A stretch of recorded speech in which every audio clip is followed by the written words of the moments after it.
بسم اللہ الرحمن الرحیم۔ گمنام ہیروز کے معزز ناظرین، السلام علیکم۔ آئیے چلتے ہیں کہانی کی طرف۔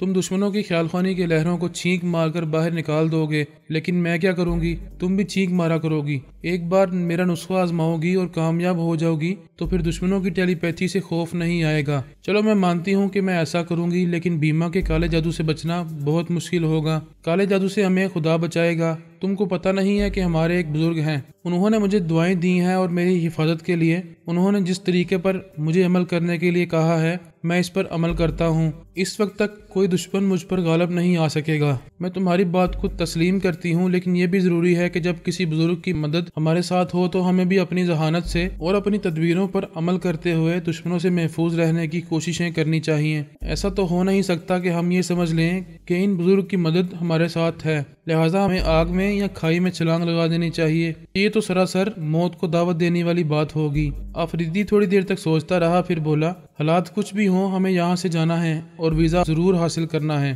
ہاں یہ تو ضروری ہے۔ ٹھیک ہے، ابھی ہم یہاں سے غسل کر کے لباس تبدیل کر کے نکلیں گے، جو ہوگا دیکھا جائے گا۔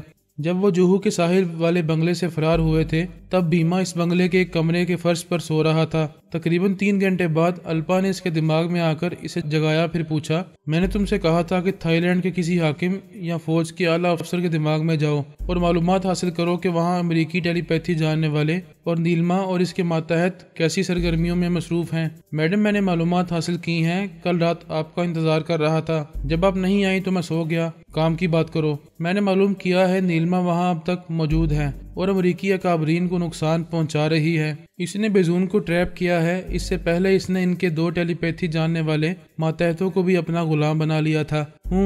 نیلما اس بار آتما شکتی حاصل کرنے کے بعد دہشت طاری کر رہی ہے۔ جی ہاں میڈم، اس کی دہشت کے باعث امریکی ٹیلی پیتھی جاننے والے براہ راست خیال خوانی نہیں کر رہے ہیں۔ میں نے تھائی لینڈ کے ایک فوجی افسر کے ذریعے معلوم کیا ہے کہ وہ ٹیلی پیتھی جاننے والے اپنے اعلیٰ کاروں کے ذریعے رابطہ کرتے ہیں یا پھر امریکی اکابرین فون کے ذریعے ان سے اہم معاملات پر گفتگو کرتے ہیں، لیکن براہ راست کوئی بھی نیلما سے ٹکرانے کی جرات نہیں کر رہا ہے۔ مشرق بعید کے سیاسی حالات میں بھی بڑی تیزی سے تبدیلیاں آ رہی ہیں۔ ٹیلی پیتھی کے حوالے سے نیلما بڑے ہنگامے برپا کر رہی ہے۔ کیا ایسے وقت بابا صاحب کے ادارے سے تعلق رکھنے والوں کا وہاں کوئی سراغ مل رہا ہے؟ ابھی تھائی لینڈ وغیرہ میں ان کی موجودگی کا پتہ نہیں چل رہا، لیکن ایک بہت بڑی بات ہو رہی ہے، وہ یہ کہ جمہوریہ چین اور بابا صاحب کے ادارے والوں کے درمیان معاہدہ ہوا ہے، ان کے درمیان دوستی ہو چکی ہے۔ وہاں امریکہ کی بڑھتی ہوئی سرگرمیوں کو روکنے کے لیے جمہوریہ چین بابا صاحب کے ادارے سے ٹیلی پیتھی جاننے والوں کا تعاون حاصل کر رہا ہے۔ الپا نے حیرانی اور پریشانی سے کہا، او گاڈ، ٹیلی پیتھی کا ہتھیار جمہوریہ چین میں پہنچے گا تو ہمارے لیے وہ بہت زبردست چیلنج بن جائیں گے۔ آپ درست کہہ رہی ہیں، چینی حکومت کی طرف سے امریکہ کو دھمکی دی گئی ہے اور کہا گیا ہے کہ اگر وہ 2 دنوں کے بعد تھائی لینڈ کے شمال میں اپنی فوج کی پہلی کھیپ پہنچائے گا تو اس سے پہلے ہی اسے زبردست نقصان پہنچایا جائے گا۔ اس کے بعد وہ اپنی دھمکی پر عمل کر چکے ہیں۔ تھائی لینڈ میں امریکی فوج کے لیے جو کیمپ بنائے گئے تھے اور جتنی بیرکس تیار کی گئی تھیں، ان تمام بیرکس کو چند نامعلوم افراد نے بم کے دھماکوں سے اڑا دیا۔ الپا نے کہا، جب جمہوریہ چین سے دوستی ہو چکی ہے تو ایسا بابا صاحب کے ادارے والوں نے کیا ہوگا۔ اب تو واقعی وہ بڑا زبردست چیلنج بن چکے ہیں۔ امریکہ کو عملی طور پر یہ سمجھا چکے ہیں کہ ان کی فوج مشرق بعید کے کسی بھی علاقے میں نہیں اتاری جائے گی۔ امریکی اکابرین بھی سمجھ رہے ہوں گے کہ آئندہ وہ فوجیں اتارنے کی ہٹ درمی کریں گے تو اس بار صرف خالی فوجی بیرکس تباہ نہیں کی جائیں گی، بلکہ ٹیلی پیتھی کے ہتھیاروں سے ان کی فوج کو بھی تباہ کر دیا جائے گا۔ میڈم، مشرق بعید میں پہلے نیلما امریکہ کے خلاف تھی، اب جمہوریہ چین کے ذریعے بابا صاحب کے ادارے کے مسلمان ٹیلی پیتھی جاننے والے اپنی سرگرمیاں دکھانے لگے ہیں۔ ان حالات میں ہمیں دور ہی دور سے تماشا دیکھنا چاہیے۔ اگر ہم مداخلت کریں گے تو ان کے معاملات میں ہم بھی دور تک الجھتے چلے جائیں گے۔ الپا نے کہا، میں بھی امریکی اکابرین سے باتیں کر کے آتی ہوں، تب تک صوفیہ اور دلیر افریدی وغیرہ کے ناشتے کا انتظام کرو۔ یہ کہہ کر الپا امریکی فوج کے اعلیٰ افسر کے دماغ میں پہنچنا چاہتی تھی، لیکن فوج کے اعلیٰ افسر نے سانس روک لی۔ اس کی سوچ کی لہریں واپس آ گئیں۔ وہ حیرانی سے سوچنے لگی، اچھا تو اب یہ امریکی اکابرین بھی یوگا کے ماہر بن گئے ہیں یا پھر تنویمی عمل کے ذریعے ان کے دماغوں کو مکفل کر دیا گیا ہے۔ اس نے امریکی فوج کے اعلیٰ افسر کے نام ایک فیکس روانہ کیا۔ اس میں لکھا تھا، میں الپا تم سے مخاطب ہوں۔ اب تک میں خیال خوانی کے ذریعے رابطہ کرتی رہی، لیکن تم نے سانس روک کر میری سوچ کی لہروں کو اپنے دماغ سے نکال دیا۔ کیا تمہارے دماغ کو مکفل کیا گیا ہے؟ 15 منٹ کے بعد جوابی فیکس موصول ہوا۔ اس میں لکھا تھا، ہاں، ہمارے تمام اہم مقابرین کے دماغوں کو مکفل کر دیا گیا ہے۔ ہمارے لب و لہجے کو بھی بدل دیا گیا ہے تاکہ نیلما ہمارے دماغوں میں نہ آ سکے۔ تم بھی ہمارے دماغوں میں نہیں آ سکو گی۔ ہم فون پر بھی اپنی آواز نہیں سنائیں گے، صرف فیکس کے ذریعے جواب دیا کریں گے۔ الپا نے فیکس کے ذریعے پوچھا، کیا یہ درست ہے کہ بابا صاحب کے ادارے کے مسلمان جمہوریہ چین کو ٹیلی پیتھی کے ذریعے مدد پہنچا رہے ہیں؟ فیکس کے ذریعے کہا گیا، ہاں، یہ ہمارے لیے بہت زیادہ تشویش کی بات ہے۔ انہوں نے ہمیں ابتدائی طور پر نقصان بھی پہنچایا ہے۔ جہاں ہم اپنی فوج کی پہلی کھیپ پہنچانے والے تھے، اس اڈے کو ہماری فوج کے پہنچنے سے پہلے ہی تباہ کر دیا گیا ہے۔ اس کے علاوہ پالپوٹ پھر ہمارے لیے درد سر بن گیا ہے۔ وہ بھی کمبوڈیا اور تھائی لینڈ کے کتنے ہی فوجی افسر اور جوانوں کو ہلاک کر چکا ہے اور ہمارے لیے چیلنج بن رہا ہے۔ الپا نے فیکس کے ذریعے پوچھا، پالپوٹ تو تمہارے ماتحت تھا، تم سے فوجی امداد حاصل کیا کرتا تھا، وہ تمہارا دشمن کیوں بن گیا ہے؟ نیلما ہم سے سمجھوتے پر راضی ہو گئی تھی۔ اس نے یہ شرط پیش کی تھی کہ اگر پالپوٹ کو اس کے حوالے کر دیا جائے یا اس کی آنکھوں کے سامنے ہلاک کر دیا جائے تو وہ ہمیں نقصان نہیں پہنچائے گی۔ یہ بات پالپوٹ کو معلوم ہو گئی، اس طرح وہ ہمارا دشمن بن گیا۔ الپا، امریکی حکام ہمیشہ اسرائیلی حکومت کے کام آتے رہے ہیں۔ ہماری امداد کے باعث مشرق وسطیٰ کے اسلامی ممالک پر اسرائیل کو برتری حاصل ہے۔ اب ہم پر برا وقت آیا ہے، تمہیں ہمارے ساتھ تعاون کرنا چاہیے۔ الپا نے فیکس کے ذریعے جواب دیا، ہاں، ضرور تعاون کرنا چاہیے، لیکن مشرق بعید میں تمہارے حالات بہت برے ہیں۔ ہر طرف سے تمہارے خلاف محاذ رائی ہو رہی ہے۔ پالپوٹ جیسا معمولی دشمن بھی تمہارے لیے درد سر بن گیا ہے۔ پھر بابا صاحب کے ادارے سے تعلق رکھنے والے مسلمان اپنی ٹیلی پیتھی کے ذریعے حکومت چین کے لیے بہت مضبوط قوت بن گئے ہیں۔ میں ان حالات میں وہاں مداخلت کروں گی تو مجھ پر بھی مصیبتیں نازل ہو سکتی ہیں۔ وہاں سے کہا گیا، تم پر کیسے مصیبتیں نازل ہو سکیں گی؟ تم نے تو کچھ ایسا عمل کرایا ہے کہ تمہارے دماغ میں دنیا کا کوئی ٹیلی پیتھی جاننے والا نہیں پہنچ سکا ہے۔ تم کہاں روپوش رہتی ہو، یہ کوئی نہیں جانتا ہے، پھر تمہیں کون نقصان پہنچا سکے گا؟ الپا نے کہا، میں نے اس سے بھی زیادہ طاقت حاصل کی ہے۔ میرے 2 ٹیلی پیتھی جاننے والے ماتحت کالے جادو میں بھی مہارت رکھتے ہیں۔ مجھے کسی کا خوف نہیں ہے، لیکن میں محتاط رہنا چاہتی ہوں اور محتاط رہ کر تم سے تعاون کر سکتی ہوں۔ ہمیں بتاؤ، تم محتاط رہ کر کس طرح ہم سے تعاون کرو گی؟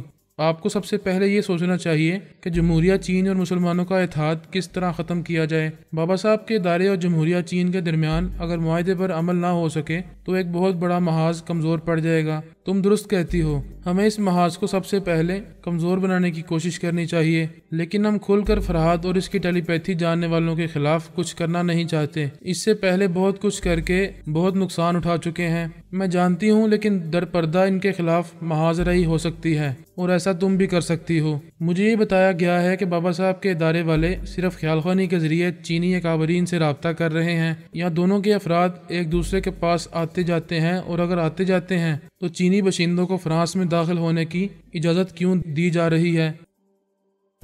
حکومت فرانس نے ان کے داخلے پر پابندی عائد کر دی ہے، لیکن بابا صاحب کے ادارے کے مسلمان خیال خوانی کے ذریعے چھپ کر جاتے ہوں گے تو ہم ان کا سراغ نہیں لگا سکتے۔ ویسے جمہوریہ چین کے طیارے جتنے ممالک سے پرواز کرتے ہیں، ان ممالک کے تمام ایئرپورٹس پر اور وہاں کے سفارت خانوں میں ہمارے سراغ رساں موجود ہیں۔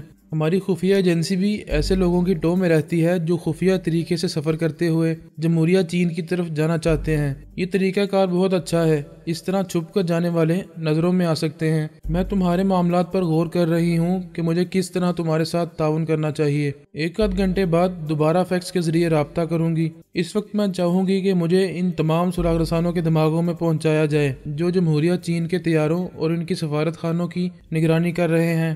میں پھر رابطہ کروں گی۔ یہ کہہ کر اس نے رابطہ ختم کر دیا۔ پھر خیال خوانی کی پرواز کرتی ہوئی بھیما کے پاس پہنچی تو وہ پریشان ہو کر بولا، میڈم، غضب ہو گیا، صوفیہ اور دلیر افریدی یہاں موجود نہیں ہیں، کہیں چلے گئے ہیں۔ کہاں چلے گئے ہیں؟ تم نے ان کے دماغوں میں پہنچ کر معلوم نہیں کیا؟ میں نے کئی بار ان کے دماغوں میں پہنچنا چاہا، وہ سانس روک لیتے ہیں۔ کیا کہہ رہے ہو؟ کیا ان کے دماغوں کو کسی نے مکفل کیا ہے؟ یہ کہہ کر اس نے خود ہی خیال خوانی کی پرواز کی۔ پہلے صوفیہ کے دماغ میں پہنچنا چاہا تو اس نے سانس روک لی، پھر اس نے دلیر افریدی کے دماغ میں پہنچنا چاہا تو اس نے بھی سانس روک لی۔ وہ بیما کے دماغ میں واپس آ کر بولی، واقعی وہ دونوں سانس روک لیتے ہیں۔ اس کا مطلب تو یہ ہے کہ کسی نے ان کے دماغوں پر تنویمی عمل کیا ہے، لیکن کس نے کیا ہے؟ میڈم، یہ بات سمجھ میں نہیں آ رہی۔ میں نے ابھی اپنے 4 اعلی کاروں کو ایئرپورٹ اور 4 اہلکاروں کو ممبئی کی بندرگاہ میں رہنے اور ان دونوں کو تلاش کرنے کا حکم دیا ہے۔ ان سے کہہ دیا ہے کہ جو بھی صوفیہ اور دلیر افریدی کے نام کا پاسپورٹ لے کر سفر کرنے کے لیے آئیں، انہیں آگے سفر کرنے کا موقع نہ دیا جائے،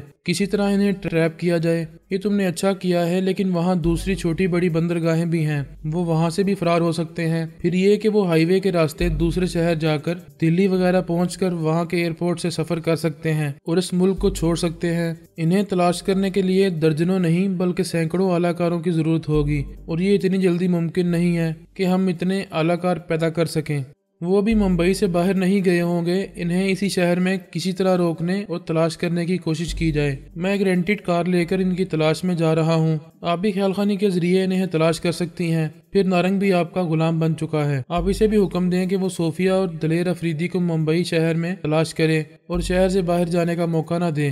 بیما اس بنگلے کو لاک کر کے جانے لگا۔ الپا خیال خانی کی پرواز کرتے ہوئے نارنگ کے دماغ میں پہنچی، لیکن وہاں پہنچتے ہی اس کی سوچ کی لہریں واپس آ گئیں۔ نارنگ نے سانس روک لی تھی، اسے بڑی حیرانی ہوئی۔ وہ پریشان ہو کر سوچنے لگی، یہ کیا ہو گیا؟ کیا نارنگ میری سوچ کی لہروں کو محسوس کر رہا ہے؟ کیا میرے تنویمی عمل کا اثر اس پر نہیں ہوا؟ اس نے پھر خیال خانی کی پرواز کی۔ اس بار نارنگ کے دماغ میں اسے جگہ مل گئی۔ اس نے پوچھا، میں ابھی آئی تھی، تم نے سانس کیوں روکی تھی؟ اب بھی سانس روک کر تمہیں بھگا سکتا ہوں، اس سے پہلے چاہتا ہوں کہ تم خود ہی دماغ سے چلی جاؤ اور بیما کے دماغ میں رہو۔ میں اس کے دماغ میں آ کر تم سے باتیں کروں گا۔ مجھے اتنا بتا دو کہ تم نے میرے تنویمی عمل سے کس طرح نجات پائی ہے۔ تمہارے تمام سوالوں کا جواب بیما کے دماغ میں دوں گا۔ اب جاؤ ورنہ سانس روک لوں گا۔ وہ پریشان ہو کر اس کے دماغ سے نکلی، پھر بیما کے دماغ میں پہنچ کر بولی، یہ کیا مصیبت آ گئی ہے؟ ادھر صوفیہ اور دلیر افریدی فرار ہو گئے، ادھر نارنگ میرے تنویمی عمل سے آزاد ہو گیا ہے۔ بیما نے حیرانی سے پوچھا، یہ کیسے ہو سکتا ہے؟ پہلے میں نے اسے اپنا معمول بنایا تھا، پھر آپ نے اسے اپنا غلام بنا لیا۔ ہم دونوں کا تنویمی عمل بے اثر کیسے ہو سکتا ہے؟ اسی وقت اس کے دماغ سے نارنگ کی آواز ابھری، ایسا ہو سکتا ہے اور ایسا ہو رہا ہے، اس لیے میں تمہارے دماغ میں آ گیا ہوں۔ کمینے کتے، تم میرا وفادار ہونے کا دعویٰ کیا کرتا تھا، تو نے کتنی چالاکی سے مجھے اپنا معمول بنایا تھا، لیکن یہ بھول گیا تھا کہ آتما شکتی کے لیے تپسیا کرنے سے پہلے دھیان گیان میں مصروف رہنا پڑتا ہے۔ اس وقت تیرے تنویمی عمل کی بھی تمام باتیں میرے ذہن سے نکل گئی تھیں۔ دوسری بار الپا کے تنویمی عمل کی باتیں میرے دماغ میں نہ رہ سکیں۔ اس طرح میں نے تم دونوں کے کمینے پن سے نجات حاصل کر لی۔ الپا اسی خلاف توقع ناکامی سے بری طرح جھنجھلا گئی۔ نارنگ جیسا زبردست دشمن اس کی مٹھی سے گیلے صابن کی طرح پھسل کر نکل گیا تھا۔ روحانیت کا علم حاصل کرتے رہنے والے کئی بزرگ موجود تھے۔ وہ تمام بزرگ ایک بڑے ہال میں کرسیوں پر بیٹھے ہوئے تھے۔ ان کے سامنے ایک اونچے اسٹیج پر جناب علی اسد اللہ تبریزی اپنی کرسی پر بیٹھے ہوئے تمام حاضرین کو موجودہ حالات کے متعلق بتا رہے تھے۔ بابا صاحب کے ادارے اور جمہوریہ چین کے درمیان جو معاہدہ ہو چکا تھا، اس کے متعلق تفصیلات بیان کرتے ہوئے فرما رہے تھے، ہم نے اس بات پر آمادگی ظاہر کی ہے کہ ہمارے چند ٹیلی پیتھی جاننے والے جمہوریہ چین کے حکام اور فوجی افسران کے ساتھ رہیں گے، اور کمبوڈیا، لاؤس اور تھائی لینڈ میں چین کے خلاف جو محاذرائی ہو رہی ہے، اس سلسلے میں انہیں ضروری معلومات فراہم کرتے رہیں گے۔ جناب تبریزی نے فرمایا، جیسا کہ آپ حضرات جانتے ہیں، ہم نے ان سے تعاون کی ابتدا کی ہے۔ جناب عبداللہ واسطی، فرحاد اور ہمارے ایک ذہین ٹیلی پیتھی جاننے والے سراغ رساں کے ساتھ چین روانہ ہو چکے ہیں، لیکن اس سلسلے میں ایک رکاوٹ پیش آ رہی ہے۔ حاضرین نے سوالیہ نظروں سے جناب تبریزی کو دیکھا۔ انہوں نے فرمایا، کسی کے ساتھ نیکی کرنا چاہو تو شیطان آڑے آتا ہے۔ امریکہ نے فرانس کو ہمارے خلاف بھڑکایا ہے اور فرانس نے جمہوریہ چین کے لوگوں کو یہاں آنے سے منع کر دیا ہے۔ ان کے لیے پاسپورٹ اور ویزا جاری نہیں کیا جا رہا، جس کے باعث چینی فوج کے ذہین نوجوان اور افسران ٹرانسفارمر مشین کے ذریعے ٹیلی پیتھی کا علم حاصل کرنے یہاں نہیں آ سکیں گے، جبکہ ہم نے معاہدہ کیا ہے کہ انہیں اس مشین کے ذریعے ٹیلی پیتھی سکھائیں گے۔ ایک بزرگ نے سوال کیا، یہ بہت بڑی رکاوٹ ہے، آپ کس طرح اس رکاوٹ کو دور کرنا چاہیں گے؟ اسی سلسلے میں مشورہ کرنے کے لیے آپ حضرات کو یہاں تک آنے کی زحمت دی ہے۔ دوسرے بزرگ نے کہا، یہ آپ کی عظمت کی دلیل ہے کہ آپ ہمیں مشاورت کے قابل سمجھتے ہیں۔ ایک اور بزرگ نے کہا، جناب آپ ہر آزمائشی موقع پر دانشمندانہ فیصلہ کرتے آئے ہیں، ہم پورے یقین کے ساتھ کہہ سکتے ہیں کہ اس موقع پر بھی آپ نہایت ہی معقول فیصلہ کریں گے۔ جناب تبریزی نے فرمایا، یہ سچ ہے کہ کنواں پیاسے کے پاس نہیں جاتا، اور ہمارے چینی بھائی ٹیلی پیتھی سیکھنے کے پیاسے ہیں۔ وہ یہاں تک آنا چاہتے ہیں لیکن اس علم کے دریا تک نہیں پہنچ پا رہے۔ ایسی صورت میں دوسرا راستہ یہ رہ جاتا ہے کہ ہم دریا کو ان پیاسوں تک پہنچائیں۔ تمام حاضرین نے سوالیہ نظروں سے ان کی طرف دیکھا۔ ان کی یہ بات بڑی حد تک سمجھ میں آ گئی تھی، اس کے باوجود وہ انہیں وضاحت طلب نظروں سے دیکھ رہے تھے۔ انہوں نے فرمایا، میں اس کی وضاحت کر رہا ہوں کہ ہم ٹرانسفارمر مشین کا بلو پرنٹ چینی بھائیوں کے حوالے کریں گے۔ اگرچہ کوئی اپنے راز اور ٹیلی پیتھی کے سرچشمے تک کسی کو نہیں پہنچاتا، لیکن ہم اپنے دوستوں اور دشمنوں کی توقع کے خلاف اتنا بڑا قدم اٹھائیں گے۔ اس سلسلے میں آپ جو بھی سوال کرنا چاہیں میں حاضر ہوں۔ وہاں تھوڑی دیر تک گہری خاموشی رہی، پھر ایک بزرگ نے فرمایا، آپ نے یہ سوچ سمجھ کر فیصلہ کیا ہوگا، پھر بھی ایک بات ذہن میں کھٹکتی ہے۔ انسان اپنی فطرت سے مجبور ہوتا ہے، حالات کے مطابق اس کی نیت اور اس کے فیصلے بدلتے رہتے ہیں۔ آج جمہوریہ چین کے حکمران ہمارے دوست ہیں۔ اگر حالات نے کروٹ بدلی اور خدا نخواستہ ہمارے درمیان کوئی کشیدگی پیدا ہوئی تو وہ ٹرانسفارمر مشین جو بلو پرنٹ کے ذریعے جمہوریہ چین میں تیار کی جائے گی وہی ہمارے خلاف بہت بڑا ہتھیار بن جائے گی۔ یہ کہاوت ہے کہ بلی نے شیر کو تمام گر سکھا دیے تھے، صرف درخت پر چڑھنا نہیں سکھایا تھا۔ اس کے پیچھے یہ مختصر سی کہانی ہے کہ جب شیر نے بلی پر حملہ کرنے اور پنجے مارنے کے تمام داؤ پیچ سیکھ لیے تو سوچا اب ان تمام داؤ پیچ میں سے کوئی ایک بلی پر آزماؤں گا تو وہ اپنے ہی سکھائے ہوئے داؤ سے نہیں بچ پائے گی اور میرا شکار بن جائے گی۔ یہ سوچتے ہی اس نے بلی پر حملہ کر کے اسے پنجے سے مارنا چاہا۔ اس سے پہلے ہی وہ اچھل کر درخت پر چڑھ گئی۔ اس کی ایک بلند شاخ پر پہنچ کر بولی، میں نادان نہیں ہوں، میں نے تمام گر سکھا دیے تھے، صرف تمہیں درخت پر چڑھنا نہیں سکھایا تھا۔ اب تم مجھ تک کبھی نہیں پہنچ پاؤ گے۔ حاضرین میں سے کتنے ہی افراد نے تائید میں سر ہلا دیا۔ ایک بزرگ نے کہا، بے شک ہمیں بھی اپنے بچاؤ کا ایک راستہ رکھنا چاہیے اور یہ راستہ آپ کے ذہن میں ہوگا۔ جی ہاں، آپ سب جانتے ہیں ہمارے پاس اینٹی ٹیلی پیتھی والی دعا ہے۔ اسے سپرے کرنے کے بعد ٹیلی پیتھی جاننے والے کے دماغ سے یہ علم فنا ہو جاتا ہے۔ یہ تجربہ ہم وسیع پیمانے پر کر چکے ہیں۔ حاضرین نے خوش ہو کر کہا، بہت ہی مستحکم اور قابل عمل توڑ ہے۔ جناب تبریزی نے فرمایا، اس کے علاوہ فرہاد، سونیا، ثانی، فہمی، پورس وغیرہ اچھی طرح جانتے ہیں کہ کن تدابیر پر عمل کر کے ٹرانسفارمر مشین کو ناکارہ بنایا جا سکتا ہے۔ انہوں نے دعا کے لیے ہاتھ اٹھاتے ہوئے کہا، اللہ تعالی ہمیں بدخواہی سے محفوظ رکھے اور ہم کبھی کسی کا برا نہ چاہیں۔ ہماری دعا ہے کہ جمہوریہ چین سے دوستی کی ابتدا ہوئی ہے اور یہ دوستی ہمیشہ مستحکم ہوتی رہے۔ حاضرین نے بیک وقت کہا، آمین۔ خلیل بن مکرم نے کہا، جناب ٹرانسفارمر مشین کا بلو پرنٹ بہت بڑے سائز میں ہے، کیا اس کی مائکرو فلم تیار کی جائے گی؟ انہوں نے اس کی تائید کی، 0.5 سینٹی میٹر کی ایک فلم تیار کی جائے۔ میں ایک چاندی کے ورق پر حفاظتی کلمات لکھوں گا، اس ورق میں اس فلم کو لپیٹ کر ایک تعویذ کے کھول میں بند کر دیا جائے گا۔ علی تیمور وہ تعویذ پہن کر پاکستان جائے گا، وہاں سے جمہوریہ چین جانے والے طیارے میں سفر کرے گا۔ وہ یہاں سے کس طرح سفر کا آغاز کرے گا اور کیا احتیاطی تدابیر اختیار کرے گا، یہ سب اس کی ذہانت پر چھوڑ دیا جائے گا۔ یہ فیصلہ علی تیمور کو سنایا گیا۔ اس نے خیال خوانی کے ذریعے مجھے مخاطب کیا، پھر کہا، پاپا میں کل پاکستان جا رہا ہوں، میرے ساتھ ٹرانسفارمر مشین کا بلو پرنٹ ہوگا۔ پاکستان سے میں جمہوریہ چین جانے والے طیارے میں سفر کروں گا۔ وہ مجھے یہ بھی بتانے لگا کہ جناب تبریزی اور دوسرے بزرگوں نے ٹرانسفارمر مشین کے سلسلے میں کیا فیصلہ کیا ہے۔ اس سے زبانی تفصیلات معلوم ہوئی کہ چین کے فوجی جوان اور افسران ٹیلی پیتھی کا علم حاصل کرنے کے لیے بابا صاحب کے ادارے میں نہیں جا سکتے تھے۔ حکومت فرانس نے انہیں ویزا جاری کرنے سے انکار کر دیا تھا، لہٰذا ٹرانسفارمر مشین کا بلو پرنٹ چین بھیجا جا رہا تھا اور اپنے چینی بھائیوں سے دوستی کی بہت بڑی مثال پیش کی جا رہی تھی۔ علی نے پوچھا، پاپا آپ اس سلسلے میں کچھ مشورے دیں گے؟ پہلا مشورہ یہ ہے کہ دوستوں اور دشمنوں کو یہ نہ معلوم ہو کہ تم علی تیمور ابن اسد اللہ تبریزی ہو، خود کو ٹرانسفارمر مشین کا ایک ماہر میکینک ظاہر کرو گے۔ آل رائٹ پاپا۔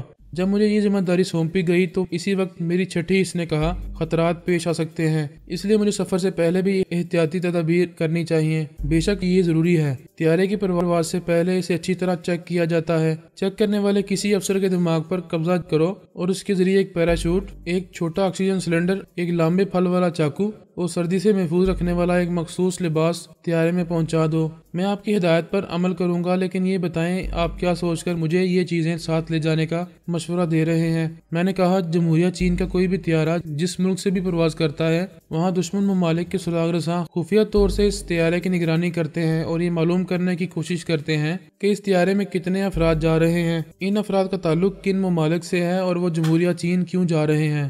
فرانس اور امریکہ کو ہماری اور چین کی دوستی کا علم ہو چکا ہے۔ وہ یہ اچھی طرح سمجھتے ہیں کہ بابا صاحب کے ادارے کے افراد بڑی رازداری سے چین کا سفر کرتے رہتے ہوں گے۔ علی تیمور نے کہا، میں سمجھ گیا، میں پاکستان سے جمہوریہ چین کے جس طیارے میں سفر کروں گا اس کی سختی سے نگرانی کی جائے گی۔ دشمن مجھے پہچان بھی سکتے ہیں اور اگر نہیں پہچانیں گے تو دوسروں پر کسی اور معاملے میں شبہ کر سکتے ہیں۔ تم سفری تیاری کرو اور پلاننگ کرتے رہو، میں تمہارے دماغ میں آتا جاتا رہوں گا، تمہیں جب بھی ضرورت پیش آئے تم میرے دماغ میں چلے آیا کرو۔